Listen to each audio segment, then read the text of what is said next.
Hi everyone, welcome to प्लीरी patent. So इस वीडियो में देखने वाले हैं about the combined pharmacy and nursing entrance examination for the year 2024। और इस एग्जाम के थ्रू जो एडमिशन होता है वो होता है Uttar Pradesh university of health sciences जो सैफी इटावा में है, उत्तर प्रदेश आयुर्विज्ञान विश्वविद्यालय, उसमें एडमिशन होगा इस एग्जाम के थ्रू। तो इस एग्जाम के थ्रू टोटल 3 एडमिशन होने वाले हैं। First is the GNM nursing, second one is the ANM nursing and next is the pharmacy. तो इन 3 कोर्सेज में एडमिशन के लिए एक ही टेस्ट है। चलिए देखते हैं उसके बारे में डिटेल्स। इसके अलावा यूपी में नर्सिंग के लिए एक तो एबीबीएमयू का एंट्रेंस होता है जिसके थ्रू आप बीएससी नर्सिंग में एडमिशन ले सकते हैं in government private institute of Uttar Pradesh. इसके अलावा एक यूपी जीईटी का फॉर्म आ रखा है जिसमें आप जो जीएनएम नर्सिंग कॉलेजेस है उत्तर प्रदेश के प्राइवेट नर्सिंग कॉलेजेस उसमें ले सकते हैं एडमिशन। इसके अलावा एक और फॉर्म आ रखा है जो कि डीजीएचएम यूपी की तरफ से आ रखा है जिसमें आप जो उत्तर प्रदेश के गवर्नमेंट नर्सिंग कॉलेजेस हैं जो कि ऑफर करते हैं एएनएम और जीएनएम उसमें ले सकते हैं एडमिशन। तो ये सारे जो फॉर्म्स हैं वो चल रहे हैं, जिसमें से एबीबीएमयू का फॉर्म जो है वो तो खत्म हो गया है फॉर द बीएससी नर्सिंग। इसके अलावा जो अभी जो फॉर्म ओपन है वो 2 फॉर्म्स ओपन है। First one is the GNM for the private institute. तो इसका जो फॉर्म है वो एबीबीएमयू की साइट से भरा जा रहा है। वीडियो चैनल पे अवेलेबल है, आप उसको देख सकते हैं। उत्तर प्रदेश नर्सिंग की अलग से प्लेलिस्ट है, वहां पर मिल जाएगा आपको वीडियो। इसके अलावा जो जीएनएम है उसके भी फॉर्म्स चल रहे हैं 2। तो पहला तो है यही वाला फॉर्म जो कि हम डिस्कस करेंगे अभी, और दूसरा है डीजीएचएम यूपी वाला, director general of health and medical services Uttar Pradesh. और इसमें जो एडमिशन होने वाला है ये क्लास 12 के मार्क्स के बेस पे ही होने वाला है। यहाँ पर कोई भी एडमिशन के लिए एंट्रेंस नहीं होने वाला है और फॉर्म भी इसका बहुत सस्ता है। तो सबसे पहले प्रेफरेंस जो आपकी होनी चाहिए फॉर्म भरने की वो तो जो डीजीएचएम वाला फॉर्म है, सबसे पहले प्रेफरेंस होनी चाहिए इसको भरने की। दूसरी प्रेफरेंस होनी चाहिए जो ये सैफी इटावा वाला फॉर्म आ रखा है इसकी भरने की। और अगर आप प्राइवेट भी लेना चाहते हैं एडमिशन, कहीं भी एडमिशन नहीं हो रहा है, तो आप ये वाला फॉर्म भी भर सकते हैं, मगर इसकी फीस जो है बहुत ज्यादा लगेगी आपको यहाँ पर। तो चलिए शुरू करते हैं वीडियो, देखते हैं डिटेल्स। सो अगर बात करें इंपॉर्टेंट डेट्स के बारे में, सो जो ऑनलाइन एप्लीकेशन है वो तो स्टार्ट हो चुका है 24 जून से ही। इसके अलावा जो लास्ट डेट है फॉर्म भरने की वो है 9 जुलाई 2024। 24 जून से ही फॉर्म स्टार्ट हो चुका है और 9 जुलाई तक का फॉर्म भर सकते हैं। और जो एंट्रेंस एग्जामिनेशन की डेट है वो भी अनाउंस नहीं हुई है, it will be announce later. जो वेबसाइट होने वाली है पूरे एग्जाम के लिए वो होने वाली है upums.ac.in। दूसरी बात, इसमें एलिजिबिलिटी की इंपॉर्टेंट बात करें तो यहाँ पर जो केवल यूपी का डोमिसाइल है सिर्फ वही पार्टिसिपेट कर सकते हैं एडमिशन के लिए। जो अदर स्टेट के कैंडिडेट्स हैं वो लोग यहाँ पर एडमिशन के लिए एलिजिबल नहीं होंगे। तो जितनी भी इंफॉर्मेशन आने वाली है वो upums.ac.in इसी साइट पे आने वाली है। इनकेस आपको कोई डिफिकल्टी आती है तो उस केस में आप इस हेल्पलाइन नंबर पे फोन कर सकते हैं, या जो ये हेल्पलाइन की मेल आईडी है इस पे भी आप कांटेक्ट कर सकते हैं। अब बात करते हैं कौन कौन से कोर्सेज हैं, कितनी कितनी सीटें हैं और क्या उसमें एडमिशन के लिए एलिजिबिलिटी है। तो सबसे पहले अगर बात करें बी फार्मेसी कोर्स की, तो टोटल 4 साल का कोर्स होने वाला है और 60 सीटें होने वाली है। यहाँ पर एलिजिबिलिटी क्या होनी चाहिए इसकी, आपने अपना +2 पास किया हो विद फिजिक्स केमिस्ट्री बायोलॉजी या फिजिक्स केमिस्ट्री मैथमेटिक्स, तो आप यहाँ पे एडमिशन के लिए एलिजिबल होंगे। बात करें अगर एज लिमिट की, तो आपकी एज 17 साल होनी चाहिए 31 दिसंबर 2024 तक। अगर बात करें जीएनएम कोर्स की, तो 3 ईयर का कोर्स है, 60 सीटें हैं। एलिजिबिलिटी क्या है इसके लिए, आपने अपना 10+2 पास किया हो विद एटलीस्ट 40% मार्क्स। आपके पास जो इंग्लिश है एज ए सब्जेक्ट होना चाहिए। अपने वोकेशनल से किया है तो भी यहाँ पर आप अप्लाई कर सकते हैं, और वोकेशनल जो होना चाहिए वो हेल्थ स्ट्रीम से होना चाहिए, या आप रजिस्टर्ड एएनएम हैं या लेडी हेल्थ विजिटर हैं, तो उस केस में भी आपके लिए एडमिशन यहाँ पर हो सकता है और वहां पर कोई भी एज लिमिट नहीं है। तो इन सभी केसेस के लिए जो एडमिशन है वो ओपन है।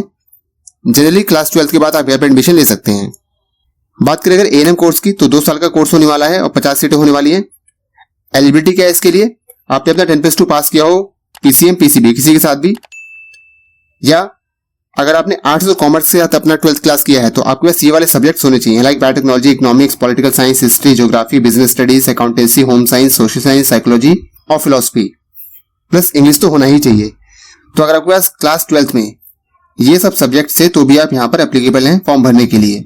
बी फार्मा को करने के बाद जॉब अपॉर्चुनिटीज क्या रहने वाली है, so you can find employment in the government sector as well as in the private sector as pharmacist, drug inspector, food inspector and medical writer, clinical pharmacist, researcher, academician. इन सब job opportunities के लिए आप eligible होंगे after completing this course. GNM और ANM course करने के बाद क्या रहती है job opportunities, so after completing GNM you can be a nursing officer, infection control officer, community health officer, और एएनएम करने के बाद आप फीमेल हेल्थ वर्कर या आप जीएनएम कर सकते हैं। सो ज्यादा अपॉर्चुनिटीज होती हैं जीएनएम के पास, क्योंकि जो भी गवर्नमेंट जॉब वगैरह निकलती है नर्सिंग ऑफिसर के लिए उसमें जो मिनिमम एलिजिबिलिटी होती है वो जीएनएम ही होती है। बात करें फॉर्म की फीस कितनी रहने वाली है, सो अनरिजर्व और ओबीसी इनके लिए रहने वाली है 3000 रुपये फॉर्म की फीस, और जो SC ST कैटेगरी से बिलोंग करते हैं उनके लिए रहने वाली है 2000 रुपये फॉर्म की फीस। सो जो सिलेक्शन के लिए पेपर होगा वो होगा एक computer based test, online exam होगा। उसमें 2 टाइप के पेपर आएंगे, पेपर 1 और पेपर 2। जब आप फॉर्म भरेंगे तो आपको सेलेक्ट करना होगा स्ट्रीम, उसके अकॉर्डिंग जो पेपर है वो आएंगे। सो जो पेपर 1 है it is only for the science students, दोस्तों फिजिक्स, केमिस्ट्री और बायोलॉजी, इसके 33 और 34 क्वेश्चन होंगे। इस तरह से टोटल 100 क्वेश्चन आएंगे। बात करें पेपर 2 की तो जनरल हिंदी, जनरल इंग्लिश और जनरल स्टडीज, इसके 20 और 60 क्वेश्चन होंगे। जिन लोगों ने आर्ट्स, कॉमर्स या किसी दूसरी स्ट्रीम से पास किया है अपना +2, एलिजिबिलिटी क्राइटेरिया आपको बता ही दिया है। बी फार्मा, जीएनएम, एएनएम, अगर आपने पीसीबी, पीसीएम से किया है तो आप तो भर ही सकते हैं। इसके अलावा अगर आप आर्ट्स, कॉमर्स के साथ भी हैं तो उस केस में आप एएनएम और जीएनएम का फॉर्म भर सकते हैं, बी फार्मा के लिए नहीं भर सकते हैं। एंट्रेंस एग्जामिनेशन एडमिट कार्ड कब जारी होगा, ये सारी चीजें जो है वेबसाइट पे आपको अपलोड कर दी जाएंगी in due course of time. इसके अलावा जो काउंसलिंग उसके बारे में देख लेते हैं थोड़ी सी डिटेल्स। तो परीक्षा फल या मेरिट की घोषणा होने के बाद पाठ्यक्रमों की वरीयता का विकल्प दिया जाएगा। जो अभ्यर्थी काउंसलिंग में सम्मिलित होना चाहते हैं उन्हें 500 रुपए का ऑनलाइन एप्लीकेशन फॉर्म जमा कराना पड़ेगा। अभ्यर्थी द्वारा काउंसलिंग में भरे हुए पाठ्यक्रमों की वरीयता के आधार पर ऑनलाइन काउंसलिंग के माध्यम से अभ्यर्थी को मेरिट के आधार पर पाठ्यक्रम का आवंटन किया जाएगा। मींस जो भी आपका कोर्स सिलेक्शन की चॉइस होगी और जो भी आपकी मेरिट होगी उसके अकॉर्डिंग जो एडमिशन है वो होगा। क्योंकि यहाँ पर एक ही टेस्ट होने वाला है, तो कौन लोग बी फार्मा में लेना चाहते हैं, कौन जीएनएम में लेना चाहते हैं, तो उसके अकॉर्डिंग जो मेरिट के बेस पे लिस्ट है वो बनेगी। और आपका अगर सिलेक्शन हो जाता है तो उस केस में आपको 36,400 या 25,000 रुपए जमा करने पड़ेंगे। तो चलिए देखते हैं फीस की डिटेल्स। तो फीस यहाँ पर 2 तरीकों से भरनी होती है। या तो आप डे स्कॉलर हैं, मतलब आप अपने घर से आने जाना करते हैं। इसके अलावा अगर आप हॉस्टलर हैं तो उसके लिए अलग फीस है। डिग्री प्रोग्राम की, बी फार्मा की, तो उस केस में जो फीस रहने वाली है वो रहने वाली है 36,400 रुपए।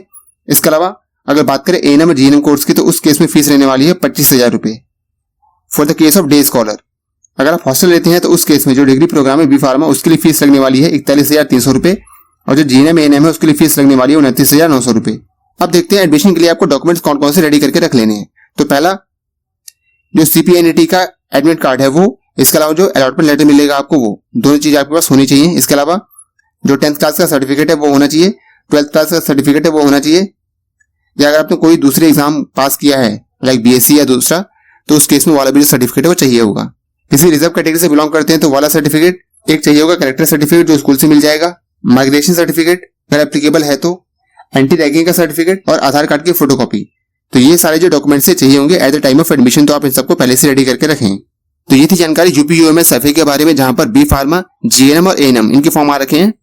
तो टोटल यूपी में भी 3 जीएनएम के फॉर्म ओपन है। तो आप डिसाइड करें कि आपको कौन सा फॉर्म भरना है।